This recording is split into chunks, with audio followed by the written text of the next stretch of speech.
Kota kecil itu, tersembunyi di antara ladang-ladang luas dan hutan tua, selalu tenggelam dalam kenyamanan begitu malam datang. Jalanan berliku yang memisahkan satu rumah ke rumah lain diterangi lampu jalan yang temaram, menciptakan bayang-bayang panjang di aspal yang basah sisa hujan sore. Di ujung sebuah gang sempit yang nyaris tak terlupakan waktu, berdiri sebuah rumah kos tua, berlantai 2, dengan dinding kucing yang mengelupas dan jendela kayu yang berderik setiap kali angin bertiup. Dindingnya retak-retak, seolah setiap inci rumah itu menyimpan cerita tentang masa lalu yang tak ingin diungkap. Malam itu, udara terasa lebih berat dari biasanya. Kabut tipis melingkari rumah kos, membuat bentuk bangunan itu tampak mengambang dalam kegelapan. Di dalamnya, lorong sempit di lantai atas meliuk gelap tanpa penerangan. Hanya lampu di ujung lorong yang berkedip-kedip, seolah berusaha bertahan melawan kegelapan yang ingin menelannya. Penghuni kos, yang sebagian besar pelajar baru, awalnya tak menggubris desas-desus yang beredar tentang tempat itu. Konon, kos tersebut pernah menjadi saksi kematian tragis seorang perempuan hamil yang gantung diri di salah satu kamar. Namun seperti biasa, kisah-kisah menyeramkan sering dianggap sekadar bumbu dalam kehidupan kota kecil ini. Sampai malam itu, ketika 4 penghuni baru memutuskan untuk mengisi waktu dengan permainan terlarang, Jai Langkung. Mereka berkumpul di ruang tengah lantai bawah, ruang yang kini dipenuhi aroma kayu basah dan karat. Lantai keramiknya dingin menusuk kulit, membuat siapapun yang duduk di atasnya merasakan gigil menetes perlahan. Di tengah ruangan, mereka membentuk lingkaran dengan sebuah boneka Jai Langkung seadanya. Sebuah botol plastik yang dibalut kain putih dan diberi sebatang kayu kecil sebagai penopang. Mereka tidak tahu bahwa boneka sederhana itu akan menjadi pintu bagi sesuatu yang seharusnya tetap terkunci. Saat permainan dimulai, suasana di dalam rumah kos berubah drastis. Udara menjadi lebih pekat, seolah ruangan itu perlahan-lahan menyerap oksigen yang ada. Lampu-lampu bergoyang ringan, mengeluarkan suara mendecit halus.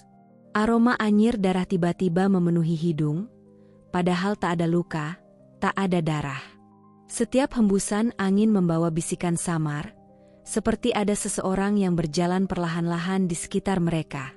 Salah satu dari mereka, yang memimpin permainan, menggoyangkan Jai Langkung dan melantunkan mantra pemanggilan. Untuk beberapa saat, tak terjadi apa-apa, hingga sebuah ketukan pelan terdengar dari arah dinding. 1 kali, 2 kali, 3 kali. Ketukan itu datang berirama, seperti mengetuk pintu, padahal tidak ada pintu di dinding itu. Seisi ruangan membeku dalam ketegangan. Ketukan itu terus berlanjut, kini berpindah-pindah, seolah ada sesuatu yang berusaha mencari celah masuk. Lalu, angin kencang tiba-tiba menerobos masuk dari celah-celah kecil di jendela, membuat boneka Jai Langkung terguling ke lantai. Lampu di atas mereka padam sesaat, meninggalkan ruangan dalam kegelapan pekat. Ketika lampu menyala kembali, ada bekas tangan yang berlumpur di lantai, tepat di depan mereka, seperti bekas seseorang yang baru saja berdiri dari tanah basah. Panik melanda. Mereka membubarkan lingkaran dengan tergesa-gesa, masing-masing berlari ke kamar masing-masing tanpa berani menoleh ke belakang. Di lorong lantai atas, udara menjadi sangat dingin, hingga napas yang keluar dari mulut mereka membentuk kabut tipis. Lampu di ujung lorong terus berkedip tak menentu, menciptakan ilusi bayangan yang bergerak-gerak. Setiap langkah-langkah mereka seakan-akan diriringi oleh langkah lain yang lebih berat dan lambat, berjalan di belakang, tetapi ketika menoleh, tak ada siapa-siapa di sana. Salah satu kamar di ujung lorong, yang selama ini kosong karena katanya pernah menjadi tempat perempuan itu mengakhiri hidup, kini terbuka sedikit. Dari celahnya, aroma anyir bercampur dengan bau tanah basah menguar kuat.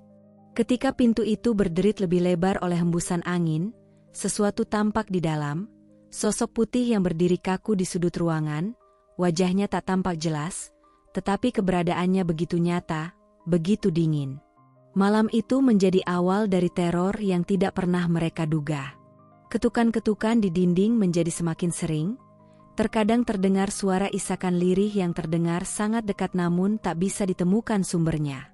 Setiap pukul 3 dini hari, suara langkah kaki berat akan terdengar di lorong, berhenti tepat di depan pintu kamar masing-masing penghuni, seolah menunggu sesuatu. Beberapa hari kemudian, suasana di kos menjadi semakin mencekam. Salah satu penghuni ditemukan pingsan di kamarnya, dengan wajah pucat dan tangan mencengkeram kain sprei, seolah berusaha bertahan dari sesuatu yang menyeretnya. Di dinding kamarnya, tergores tulisan samar seperti cakaran, "Aku belum selesai." Ketakutan menjalar seperti penyakit.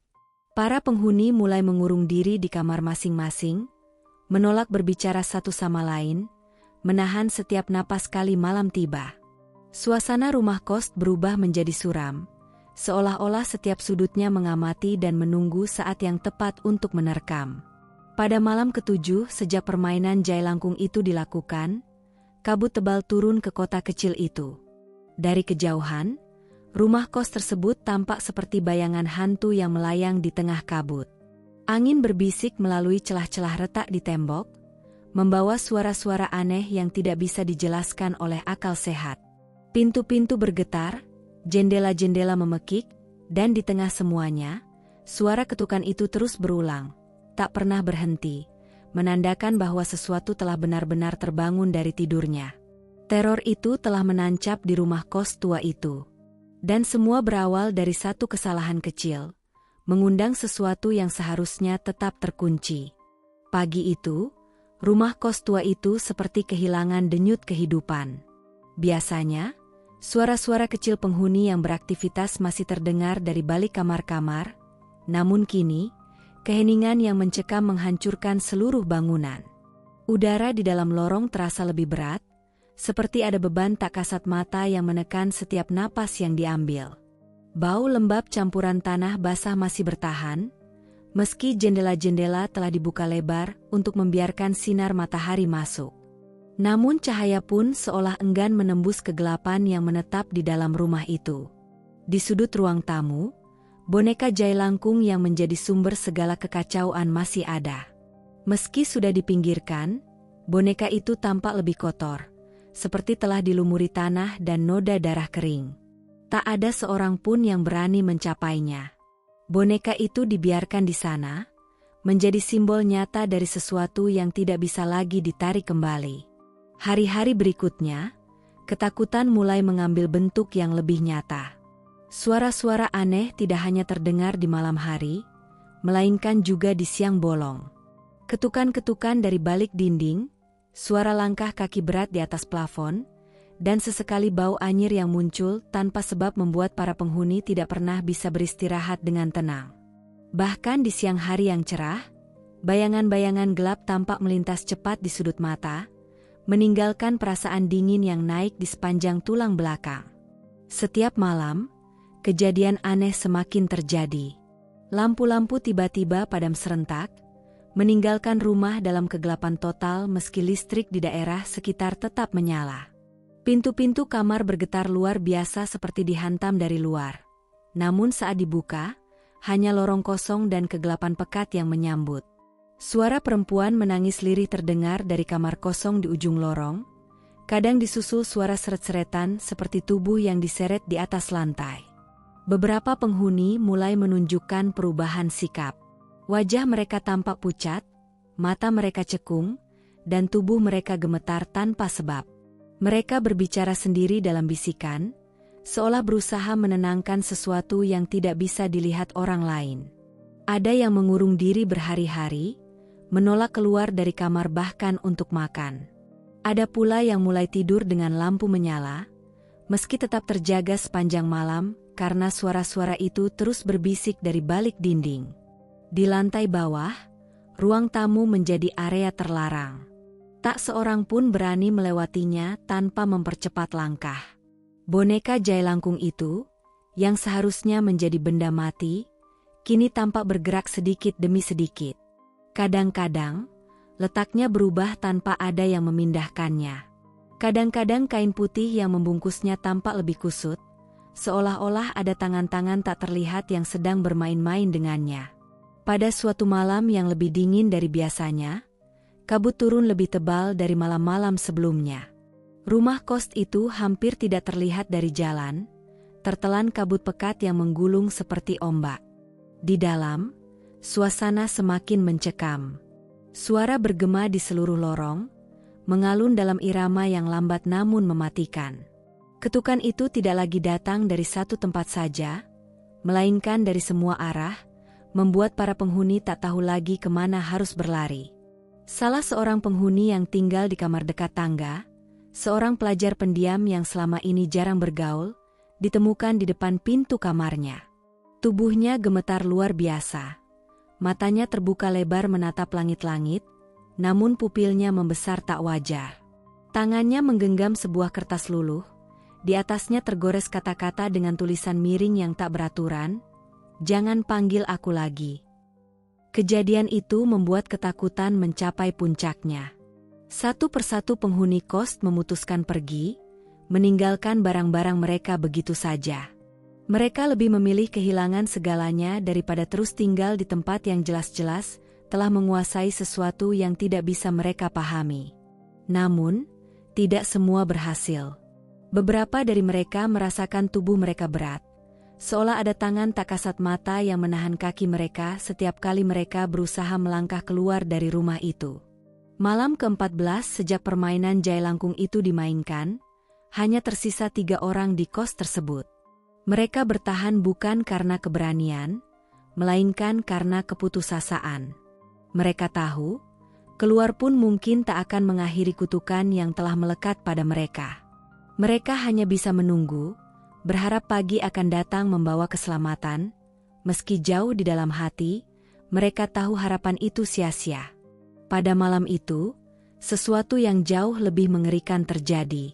Dari jendela-jendela yang berderik di terpa angin, tampak sosok-sosok putih melayang di halaman kecil rumah kos. Mereka tidak berjalan, melainkan mengapung perlahan, bergerak mendekati rumah seperti kabut hidup. Di antara mereka, tampak satu sosok yang berbeda. Lebih besar, lebih hitam, dengan wajah yang dibalut kain kafan kotor. Wajahnya menunduk, namun dari sela kainnya tampak matanya yang merah membara. Ketika pintu depan terbuka perlahan, udara di dalam rumah menjadi sangat dingin, hingga embun beku membentuk pola-pola aneh di dinding dan lantai. Suara langkah berat terdengar memasuki rumah, menapaki lorong-lorong, mendekati setiap kamar satu persatu. Setiap penghuni yang tersisa bersembunyi di balik pintu, menahan nafas, berharap tidak menjadi sasaran kemarahan makhluk yang telah mereka bangunkan. Namun harapan itu pupus seketika. Ketika pintu kamar bergetar hebat dan perlahan terbuka, angin dingin masuk, disertai bau busuk yang menyengat. Dalam kegelapan, sepasang mata merah itu tampak melayang, menatap langsung ke dalam jiwa mereka. Tubuh mereka tak mampu bergerak, seolah dibekukan oleh rasa takut yang begitu dalam. Satu persatu, penghuni ketiga itu menghilang tanpa jejak. Tidak ada tanda-tanda perlawanan, tidak ada suara yang diucapkan. Hanya ketenangan mutlak yang menjamin rumah kos itu hingga pagi menjelang. Ketika matahari akhirnya menembus kabut, rumah kos tampak lebih lapuk dari sebelumnya. Ket temboknya mengelupas lebih parah, jendelanya pecah, dan pintu di dekatnya menggantung miring dingselnya. Penduduk kota kecil itu yang lewat di depan rumah kos itu hanya bisa mempercepat langkah mereka, menghindari menoleh ke bangunan tua itu.